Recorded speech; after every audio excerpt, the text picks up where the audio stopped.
For almost 30 years, Voller Law Firm has been winning serious injury and death cases for clients. They have collected millions of dollars on behalf of their clients and belong to the prestigious $1 Million Advocates Forum. When insurance or a wrongdoer won't pay for what they took from you, go with an award-winning firm with a track record of results. At Voller Law Firm, results matter. Make sure you go with lawyers that have the experience, ability, and financial power to hold those that hurt you accountable. Put your trust in Voller Law Firm. Give them a call at 662-323-0083. You're listening to Thunder and Lightning on SuperTalk Mississippi, covering Mississippi State sports like nobody else. With Sports Talk Mississippi's Brian Hadad and Robbie Faulk of On3 Sports. Now get ready for Thunder and Lightning. This is Thunder and Lightning here on SuperTalk Mississippi. Brian Hadad and Robbie Faulk here with you on a Tuesday morning. Thanks for joining us here at SuperTalk.fm or wherever it is you get podcasts from. We appreciate you guys out there, our great listeners, especially our servicemen and women out there taking care of us. I want to thank our sponsors over at Strange Brew Coffee House and Churn and Spoon Ice Cream. Start your day the right way with a trip to the drive-thru over at Strange Brew Coffee House here in Starkville or at Brupolo over in Tupelo. Be a little weird, Robbie. Ribby? Ribby? I don't know. It'd be a little weird, Robbie, if Brupolo was in, I think it's Kale. Like the plant? No, it's Caile. Sale? I don't know. No, we got the one yesterday wrong. Well, I got it right first, and then we were correct, but I was trying to be fancy with it. Yeah, that's fine. This is in the Delta. So our friend Lee Patel will alert me if I'm wrong, I assume. We're going to go with Kale. There you go. All right. Wherever you are in our great state, you can enjoy Strange Brew Coffee each and every morning. It's just a click away at strangebrewcoffeehouse.com. The Mississippi Beef Council wants to remind you that beef, it is what's for dinner. We got some congratulations to hand out here from our friends at the Mississippi Beef Council. Congratulations to H.D. Gibbs & Son, voted the best steak in the state of Mississippi. And Holy Smokes Barbecue in Columbia voted best burger in the state of Mississippi. So congrats. Gibbs is excellent. People have told me that that's a place I need to check out. So we'll try to put them on a list here. We'll see if we can figure that out. But congratulations to those two great places. But of course, in this state, great steaks, great burgers, they're all over the place, man. You can't drive too far without finding one. So wherever your favorite place is, hey, go check it out this week. Beef, it's what's for dinner, thanks to our friends at the Mississippi Beef Council. College Corner, collegecornerstore.com is the place to find the maroon and white merchandise that you are looking for. I was just looking on collegecornerstore.com at the great selection of polos and pullovers they have with the M over S. So if you want to get something for this baseball season, they've got a great selection for you to do so. 2 locations in the Jackson area. They're originally by Fleet Feet or followed by the Half Shell. You can shop online, as I mentioned, at collegecornerstore.com. Priority One Bank, 16 locations here to serve you throughout central Mississippi. Let PriorityOneBank.com be your guide and show you not only how they're going to help you invest and manage your money, but how they're going to help you prepare for the future. Now more than ever, when you have questions about your money, you need answers. You need to talk to a banker that knows you by name, not just by your account number. Talk to the good folks at Priority One Bank. Let Priority One Bank make you their priority. Mississippi State baseball stays at number 4 in the polls. The top 5, I believe, remained unchanged in the D1 baseball poll. UCLA, despite a loss on the weekend, remained at number 1. LSU 2, Texas 3, Mississippi State 4, Georgia 5. Actually, top 6. Coastal Carolina remained at 6. TCU jumped up after having a really good weekend, and they're jumped 7th. Arkansas down to 8th. Auburn stays at 9. And UNC at 10. Vanderbilt drops out of the top 25. They were 1-2 on the weekend. Arizona. Yeah, they were getting no hit, I think, on they got run ruled yesterday. So shout out to Missouri, though, by the way. They beat Mount St. Mary's yesterday 34-3. Yeah. I don't know if Missouri football played Mount St. Mary's, they'd beat them by 31. I mean, I don't know that for a fact. Yeah, it's hard to really know if that was impressive.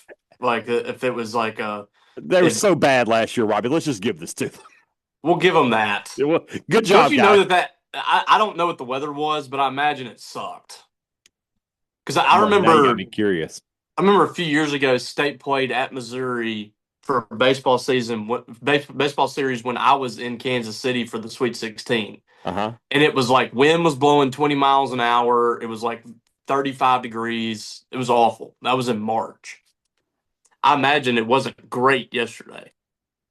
Let's see here. Localconditions.com. Yesterday, high of 50, no rain. Not that bad. Yeah, but I bet it was windy. Probably, yeah. It probably was not great. Yeah. Well, you know what though? And that park is so weird. It is. Looking at the Missouri scoring got me thinking about last year with Missouri. They were 3-27 in the conference. They swept Texas A&M, and that's it. That's all they did. Everybody else swept them. And because I'll of never that, we get were over sitting there that. going like, "Uh-oh!" Like That was the last series. we all were saying Missouri's going to do something weird, and they did. They did. Texas A&M Absolutely just did. sucked. Yeah, they absolutely did. All right, let's go down to my conversation with Brian O'Connor. This is going to air obviously on Sports Talk Mississippi, but I thought I'd bring it here because I know not everybody is an STM listener. So we'll bring that here for you guys to check out. Let's do that right now. My conversation with Mississippi State's head baseball coach Brian O'Connor. Of course, all interviews here on Thunder and Lightning brought to you by Allura Modern Wellness. If you are trying to be one of those people who's, you put on a few pounds, you're trying to lose a few pounds, or you're just trying to stay in shape, whatever it is, recovery is as big a part of that as anything else. Allura Modern Wellness knows how to help you recover, knows how to get your body feeling right. They've got a number of services. So it's not just, they're not trying to put a square peg in a round hole. You can talk about what hurts for you, and they can find a way to get you feeling better at Allura Modern Wellness. Give them a call today, 662-268-9255, or you can visit their website, alluramodernwellness.com. You can book all of their services right there on the website and check it out. Get yourself feeling better at alluramodernwellness.com. They bring you this interview with head coach Brian O'Connor. Sports Talk Mississippi back with you on a Monday afternoon. We go to the Farm Bureau guest line. Check out favorites.com and go with the home team. Coach Brian O'Connor joins us for the first Monday of the baseball season. We had Coach Ostrander on in the 3 o'clock hour. Coach Bianca will join us in the 5 o'clock hour. Coach, appreciate you taking some time out of the day. How much can you really learn about your team in 3 games? What did you learn about your team that you didn't know on Thursday? Well, Brian, it's hard just 3 games in to learn too much. Obviously, there's things you take away that you got to work on, little details and things like that. But just really proud of our group that there were 3 different times this weekend that we were behind in the game. Right? Certainly, the third game they hit the 3-run home run in the first. And just to see our team's poise and how we handled some of those situations and came right back and got ourselves back in the ball game or took the lead. And, really to see some of these pitchers, Brian, I learned a lot the opening weekend. All the games are tight. And you see how some of these guys come in and manage situations. We can call it like it is, Brian. There's not many guys here at State this year that have any experience pitching in this uniform, right? They might have experience pitching in college baseball or junior college or whatnot, but the tight ball games, to see the pitchers for the most part come in and throw strikes and manage the situation and keep the game in check, certainly was really, really great to see. And we have a lot of options position player wise. For the most part, Brian, I only played 11 or 12 players this weekend. That will start opening up tomorrow, in a couple of these midweek games. Take a look at a couple of other players and see how they manage the at-bats and things like that. So all good stuff. Come away with 3 victories is obviously what you want to do, but also our team grow and learn. Can I take anything away from the fact that the guys who had the best weekend at the plate, Reese, Stallman, Chance, Fried, those are all guys that played here last season? Yeah, I think there's something to that. I don't make a big deal of that, Brian. Aiden Teal's played a lot of college baseball. James Nunnally started most of the games last year. Other players, but hey, let's call it like it is. It's different. They're trying to prove themselves that they belong and that they can get the job done for Mississippi State. And, candidly, I just saw a little bit of more presence out of the players that have played in this stadium and than the players that haven't. And that will start to slow down for those players that haven't. Their heart rate will slow down a little bit, and they'll handle the strike zone better. I thought defensively we played great all weekend. The only error we had was a throwaway on a pick off the mound. Other than that, we handled the ball in the middle of the infield exceptionally well. I thought we caught really well. So a lot of great things, but I think there's certainly something to what you said. And as the games and the at-bats stack up, I think we'll see what all these young men are capable of doing. The other side of that coin for me is that the pitchers I thought were the most impressive this weekend were transfers, were Tomas Valinkas and Brendan Sweeney. Now, you're a former pitching coach. If you just want to say pitchers are more mentally tough than hitters, I'll let you have that. But what about that side of the coin? Why were those guys so effective? I mean, again, you talk about two guys, Valinkas and Sweeney. Sweeney pitched in this stadium last year, Yeah. right, for South Carolina. And Valinkas started in the rotation last year at Virginia the entire year as a true freshman. And so, they handled it terrific. I thought Chris Billingsley, for his first inning out there, was really good. Maddox Webb came in and pitched the ninth inning with the 2-run lead and, managed a situation there in the ninth. So that was great to see. I thought those guys were aggressive, attacked the strike zone. And I'll tell you, Brian, I was really, really impressed with Hofstra's offensive approach. They were incredibly feisty with 2 strikes, would hit the ball the other way, and they played great defense on the infield. So, but those pitchers did a terrific job, especially a couple of those that you pointed out there. So, in my job that I got to make predictions based off of what I think you're going to do. And one of those things was, trying to predict your first lineup. And I basically got the positions right, but the batting order I was a little bit off on. What is it about James Nunnally that makes you want him at the top of your order? Well, that's what I wanted to take a look at kind of here out of the gate. He was one of the most productive players in the preseason and in the fall. I thought against Florida State in the fall down in Jacksonville, he swung the bat really well. He's got a chance to lead the game off with a double, has proven to be a tough out and have a mature approach. There are a couple of at-bats this weekend that he didn't, but, and without having Noah Sullivan in there in game 1, I felt like that was the right mix for us. And this is going to be ever evolving. Typically you do what you have to do every day to win the ball game, but you also have to start to take looks at maybe what is the best lineup to have. And when you have 2 returning players like Ace Reese and Noah Sullivan that had terrific years last year, where they're at and who's around them not only set them up, but also be behind them is going to be critically important for us to get figured out. I think if you look back at the beginning of your career, a player like Bryce Chance would have been a much bigger star in college baseball. Now it's just so much about the long ball, but this is a guy who is experienced. He knows what he's doing. I thought he made great contact all weekend, had 3 hits, batted 300. And from the leadership piece, I think he's invaluable. I loved his choice of a walkout song as well. It's being a dinosaur in his day and age. Yeah. Bryce Chance, the player, how valuable is he to this team? Well, he's valuable. He's a tough, gritty player. I know, Mississippi State means a lot to him, and he's got a terrific amount of pride in this place, and has been a leader ever since I took over this program, and so he's very, very valuable. Even if he doesn't start a game, Brian, because maybe we want to look at some other options or maybe get somebody in there that has a chance to drive the ball at the ballpark.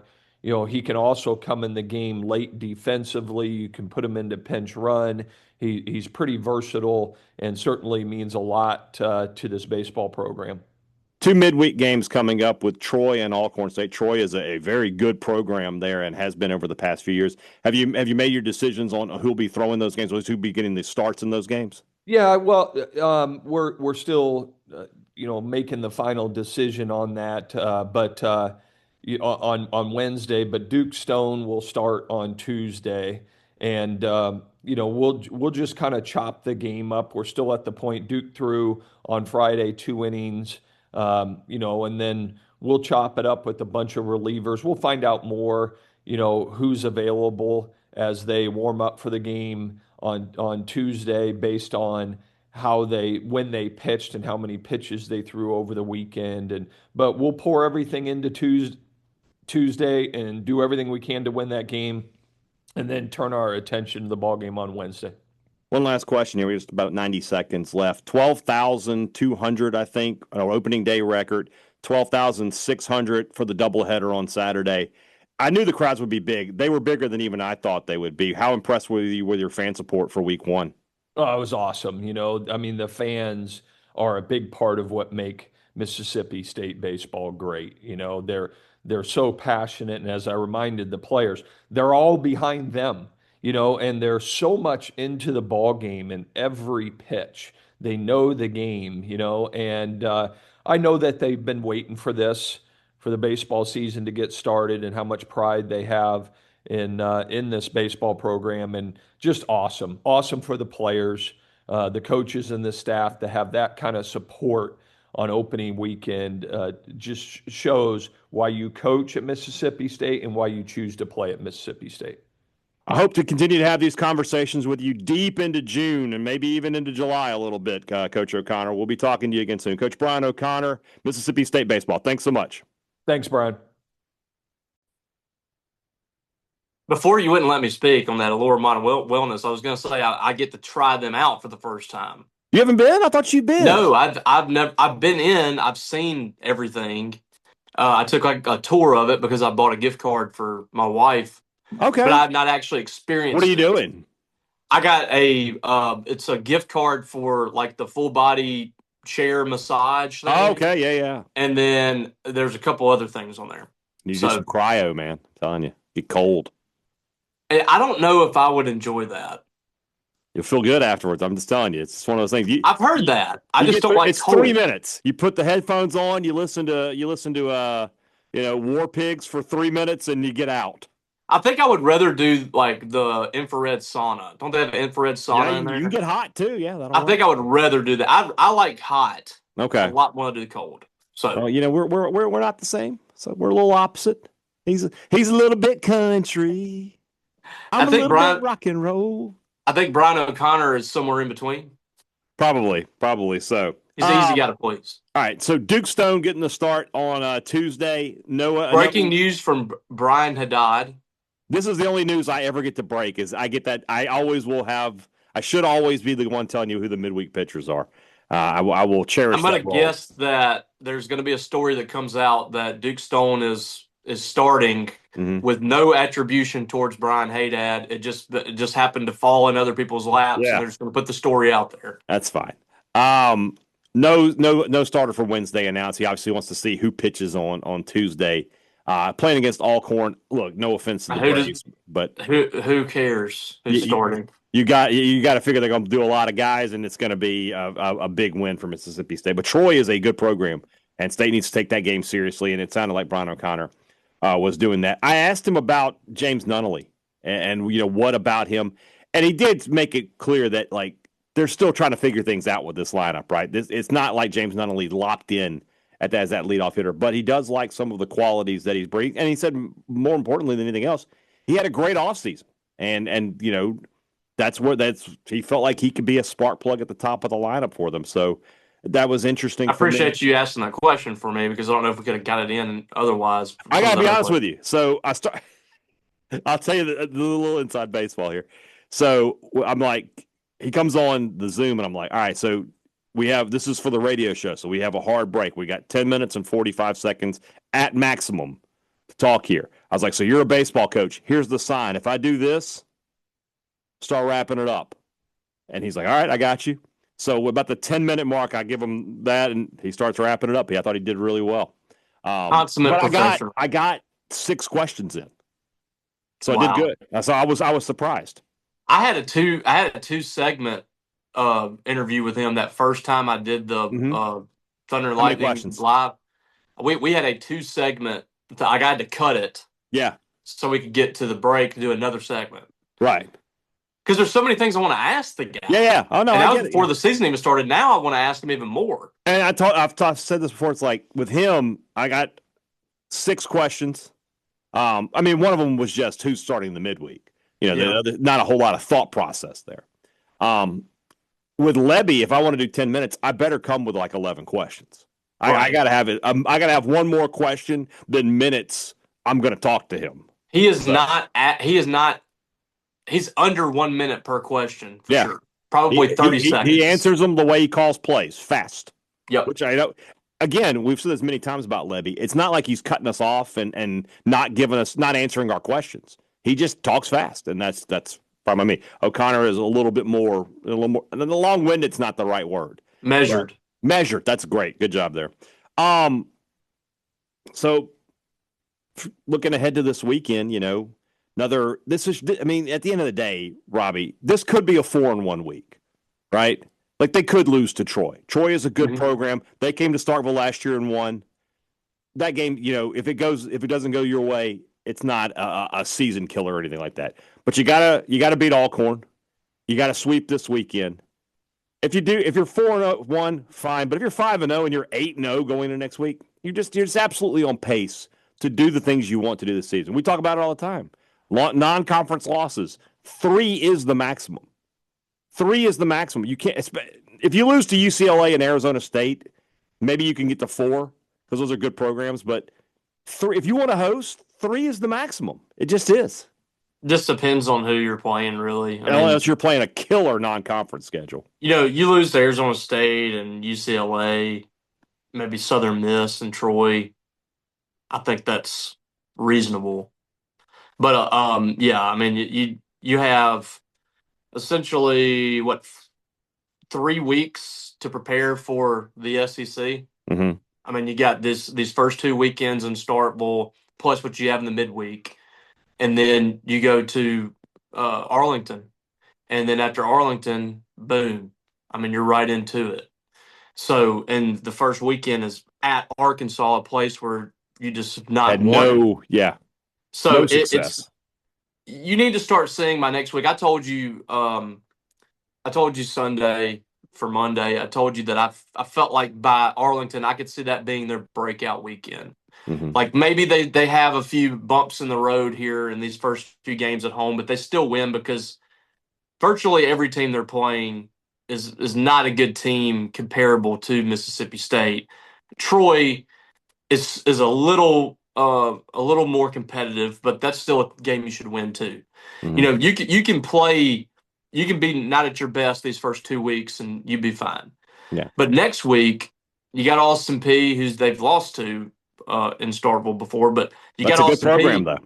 And then you go to Arlington. Mm-hmm. And Arlington, I think that needs to be your coming out party. That needs to be everybody is starting to really get embracing their roles and really starting to gel as a lineup, and the pitching is starting to kind of come together a little bit. You have your rotation set, all that stuff.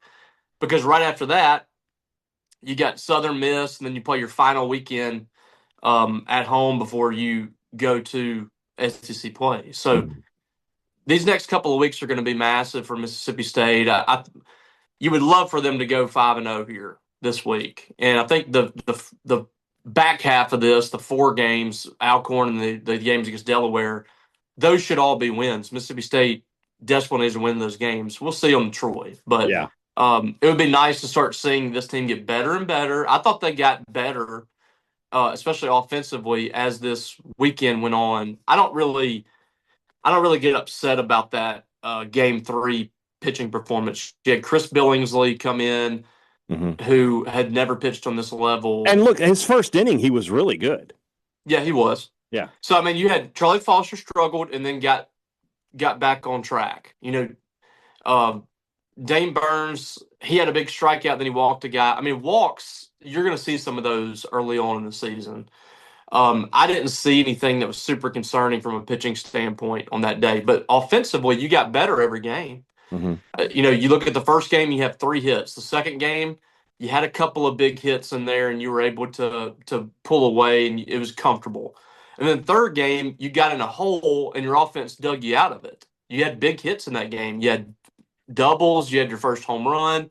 Sean James had a big hit to get you the lead. So the offense got better and better as the week went on. You need to continue to see that this week. I think against Troy, this offense needs to come out. I mean, you need to start seeing home runs and guys putting together great plate appearances and not pressing as much. And I think they probably will in this game because I don't think there's going to be as much of a atmosphere there that's as intimidating as what they saw this past weekend. Yeah, I agree. And yeah, for sure. It sounds strange because it's your home atmosphere, but the pressure is on you in that point. If you've never experienced that before, I mean, we've seen teams like that before at Duty Noble on a big SEC weekend, Super Bulldog weekend. It's 15,000 people and they just melt. Yeah, so we've seen that before. I'm interested to see what the crowd looks like this weekend too. Like, should be smaller crowds. I mean, when we're being totally honest, weather it's supposed to be nice, I think, but probably depends on the weather. I don't think it'll be as many people as it was the opening weekend because that was the first chance. Yeah, but it's still if it's decent weather, it's not rainy or cold. 7,000-8,000, something like that. Yeah, on Friday, Saturday at 1 p.m. Friday at 10,000 for that. Yeah. It's Friday at 4. That might hurt it a little, but we'll see. We'll see. All right. Plenty to talk about with Coach O'Connor. Going to be having him on every week on Sports Talk Mississippi.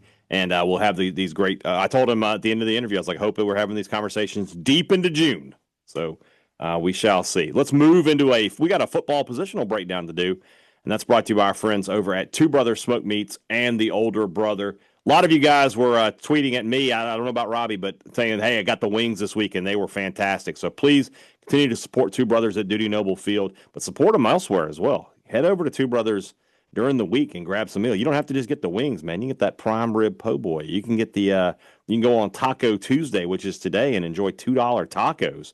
Or any day you can always have some pork rind nachos. Yeah. Whatever you want to do. I say it all the time. Two Brothers has the menu where when I walk in the door, I don't know what I'm going to eat. It's one of the few restaurants in town like that. I love Two Brothers. I know you will too if you haven't been. Two Brothers Smoke Meats and the Older Brother in the Cotton District. Great products, great service. Every business likes to promise it to you. They deliver it to you at Advantage Business Systems. They've been doing it for over 50 years. 50. If you need technology for your business, give Advantage Business Systems a call. If you need service, guess what? Same people, same number. You know them. They know you. That's the difference, guys. So many of these places, you have a problem, you're calling somebody you've never talked to before. They're going to make an appointment for you with somebody from out of state. That guy might be there in a week. Who knows? Can you afford to have your equipment down for a week? I don't think most businesses could. Advantage Business Systems is in Mississippi. They know you. They have that relationship with you. They're going to get you taken care of. A lot of times it's going to be the exact same day. 601-362-9192 or visit them online, absms.com. Find out how Advantage Business Systems will help your business do business.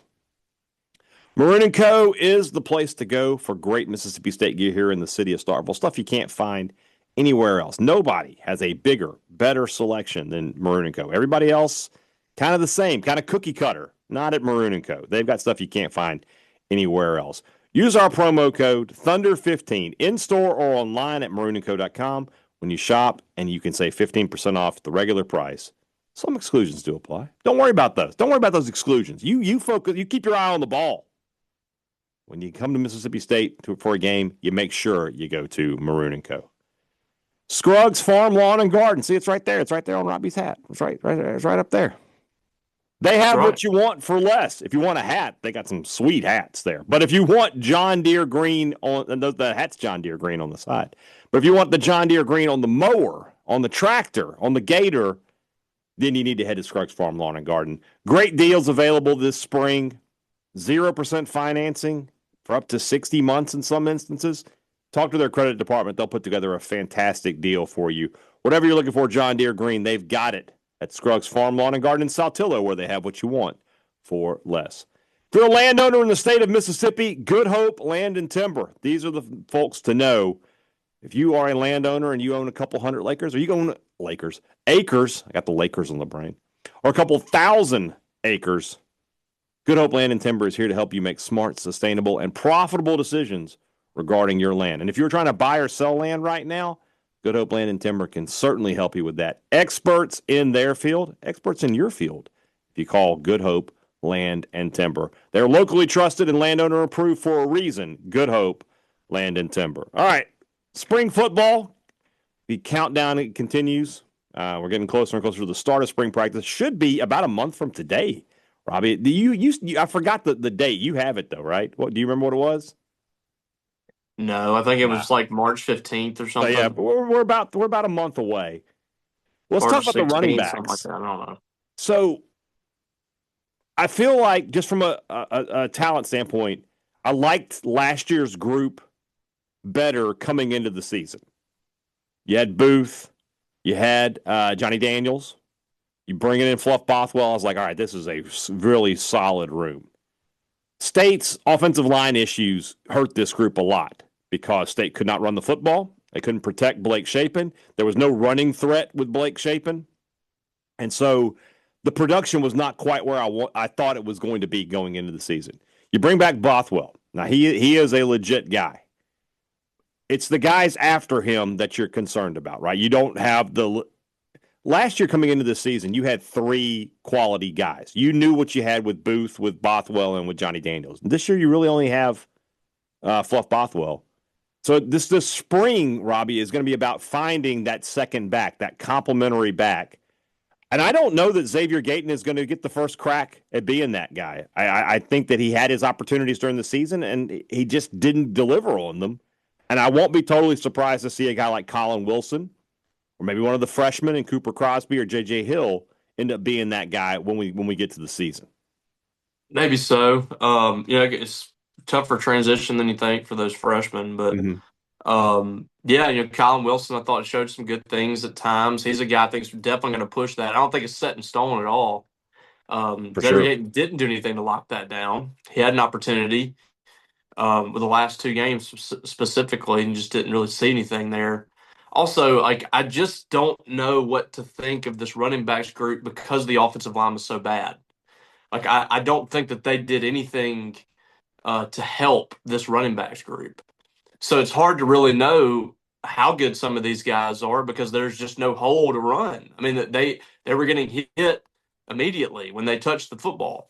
So I'm very interested to see if State can find something inside the line of scrimmage that can allow those guys to succeed because they have the skill set. Xavier Gayton's got the ability for the home run ball at any time. Colin Wilson's the same way. I think Cooper Crosby and J.J. Hill are a little more all-around power backs. They're going to have a little more power to them. But Cooper especially can break away. He's got some speed. And then Fluff Bothwell's a move-the-chains kind of guy. They got options there. They got talent in that room, but it's not nearly as proven as it was last year when you had Devon Booth coming back, Johnny Daniels coming back. Fluff Bothwell had the big season at South Alabama, and you're really excited about him. Mm-hmm. You had seen some things from Xavier Gayton, and you're sitting there going, golly, if that's your number 4, I mean, you're in really good shape.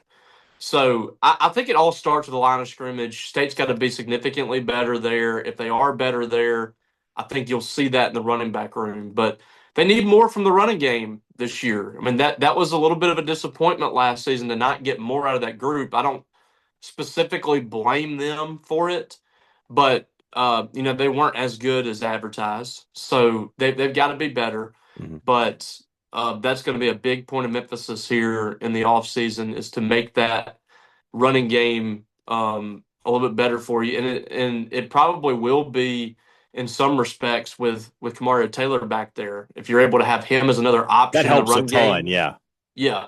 Because at that point, like with Blake Shapen, you just were not focused at all on him on being a runner. I always go back to what Levy said after the Missouri game. Like, they were giving us the quarterback run. Like, no, you know what? they were giving you the quarterback That run. doesn't mean you have to do it. Yeah. With Kamario Taylor, nobody's just going to give you the quarterback run. Yeah, that'll be Right. a recipe for disaster. You hit on it though. The offensive line is obviously a big key here. I'll tell you something else that I want from the running backs in this year is more in the passing game. I don't know so much about Fluff Bothwell as a receiver, but I think Colin Wilson and Gayton, with their speed and their elusiveness, could be threats in the passing game. I'd like to see a little bit more of that. Again, I don't expect a running back to be a 40 or 50 catch guy like they were in the air raid or anything like that. But I would love to see, 15 to 20 catches, a catch or two per game from the running back position. And I'm not just talking about even check down so much as, some plays drawn up to get those guys out in space. I don't know if that's going to be the case or not for Mississippi State. I think the guy I'm the most excited about in this group is Colin Wilson, though. I feel like he's a guy that we would hear stuff coming out of practice be like, he's impressive. He's just, he's just not going to be ahead of Booth and Bothwell. But I think that he can be a contributor for Mississippi State. And I think he's a different kind of back than Bothwell is. Bothwell is more of your traditional, push it up the middle. We're going to run between the tackles kind of guy. And Bothwell can be a little bit more of that. Wilson can be a little bit more of that guy on the edge. That's what State needs to have. I thought Booth and Bothwell were going to be that, and they were to a certain extent. As you mentioned, the offensive line issues really hurt them, but this is still a talented group. And Bothwell is he can be 1,000-yard rusher in this offense if possible. And I don't know how much they want to platoon this year. Do they want to try to limit his carries? But if you give him 15 to 20 carries a game, he can be 1,000-yard rusher, I think. Yeah, if he's healthy last year, I think he looks completely different. You look at the stat sheet, you look at his statistical output. I mean, what he was doing before he got hurt was really starting to climb, and all of a sudden, you look at his numbers and they weren't nearly as prominent. And I think a lot of that was he probably was not fully healthy. He came back. I mean, that was an injury that we all thought was season ending. Mm-hmm. Came back in a couple of weeks, and he was never really the same. Didn't have quite a burst, and it was a little bit tougher for him. But also, I think just the offensive line just not opening up holes. Yeah. So yeah, if that's the guy that you put a lot more into this year, which I think that's probably what you're going to see is especially it's early. not going to be so much of a platoon as it was with Devon Booth and Fluff Bothwell. You're probably going to see heavy Bothwell, and then some guys give him a breather from time to time. But it's probably going to be a situation that you're going to have Bothwell getting most of the carries at running back this year. Yeah, especially early, because those guys got to find their way, right? You would think maybe by week 5 or 6, the second guy has emerged a little bit, but weeks 1, 2, 3, Bothwell they're going to lean on him, I think. And again, if they're better on the O-line and having Kamario Taylor as a threat, that helps a ton. But these guys also, when they get their opportunity, when their number is called, they do have to produce. Kind of a similar situation for us next week when we do this, when we talk about the wide receivers. We know what we've got what you got with Anthony Evans. What do you have around him? We'll talk about that next week in our wide receiver positional breakdown. Tomorrow's the rumblings. Get those questions in. We'll be happy to answer them. Also, on the podcast feed today, I did an interview with a couple of guys from the Kappa Sigma fraternity here at Mississippi State. Brantley Wright, who got a kid apparently. Winston County boy, and Owen Gunn. They're the philanthropy chairs of the Kappa Sigma fraternity. They're putting on the Charity Bowl next week. This is the 27th annual Charity Bowl, the 11th time they've played it over at Davis Wade Stadium. And we're going to try to help them out and help you guys if you want to make some donations. All of that information is in the podcast description, so you can make a small donation to help these guys with the Reclaimed project that they work with. And they raised almost over $500,000 last year for this project. Wow. So we want to see if we can help them again. I have been invited to be the honorary coin tosser for this game. Oh, nice. Yes. So you'll be in Arlington. So you said you were going Can we put you out there in full St. Al uniform? I would. I mean, if I could squeeze into my letter jacket, maybe. I don't know if I could do that or not. But so I thought I was going to ask if we could. Surely you're getting close to it by now. No, I was like 190 pounds in high school, man. 190? Oh, yeah. Really? Yeah, I was thin boy. Have I ever showed you that picture of me from high school? I mean, I've seen it, yeah. Yeah, like I was okay. I started the season at 210, and we ran so much that I lost 20 pounds during football season.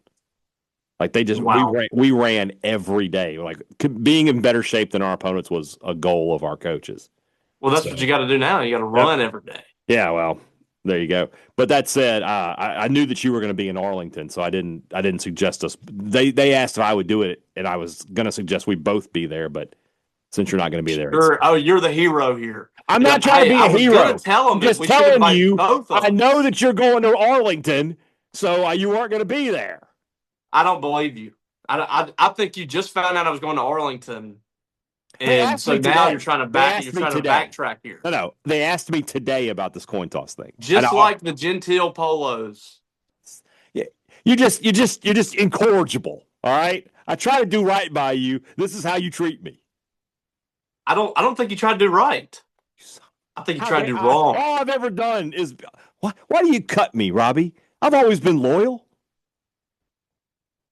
Have you? Yes. All right. Oh, boy. Rumblings tomorrow. Get the questions in. We'll talk to you then. For Robbie Faulk, I'm Brian Hadad. Thanks for listening to Thunder and Lightning here on SuperTalk, Mississippi.